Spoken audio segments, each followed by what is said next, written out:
देखिए, सबसे पहली बात तमाम राज्यवासियों का शुक्रिया, आभार।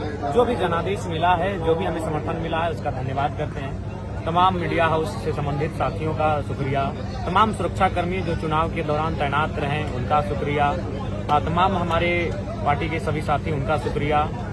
और देखिए, मैं यही कहना चाहूँगा कि आज जयराम महतो की जीत के साथ झारखंड राज्य में हजारों युवाओं को एक रास्ता मिला।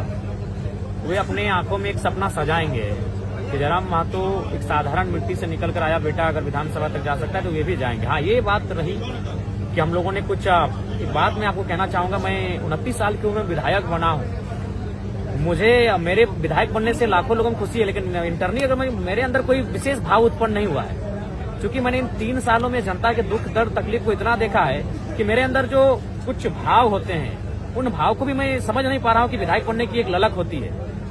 और जहां तक आपने जो कहा, हमें लगता है कि अगर समय मिलता, क्योंकि मेरा मानना है, देखिए आज चंदन क्यारी हम लोगों ने अमर बावरी को पछाड़ा, ठीक है, हम लोग दूसरे स्थान पे रहे। अगर मेरा कार्यक्रम हो जाता तो चंदन क्यारी सीट को विन करते हैं। बेरमो हम दूसरे स्थान पर रहे, लेकिन आपको ताज्जुब होगा, बेरमो में मैंने केवल 18 तारीख को कार्यक्रम किया। ये तो हद है कि जो एक टॉप मोस्ट सीट थी हमारी, वहां मैंने एक ही कार्यक्रम दिया, वो भी 18 तारीख को दिया।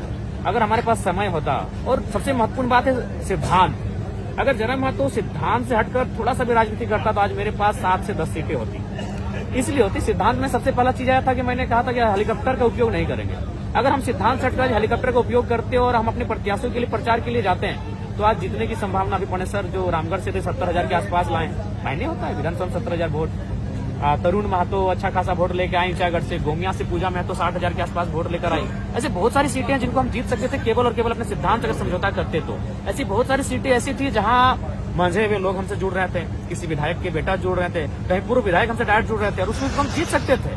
लेकिन हमने सिद्धांत को कहा कि हम लोग तो एक नई, हमारा मकसद सत्ता नहीं है, हमारा मकसद सिद्धांत है, हमारा मकसद परिवर्तन है। तो अगर जयराम महतो लीग से हटकर, सिद्धांत से हटकर अगर सत्ता के लिए राजनीति करता तो आज हम शायद सत्ता में होते हैं। क्योंकि अगर हम जितना बेहतर होते हैं उतना ये असेंबली होता, हम असेंबली होता और किसी के पास मेजोरिटी नहीं बन पाती।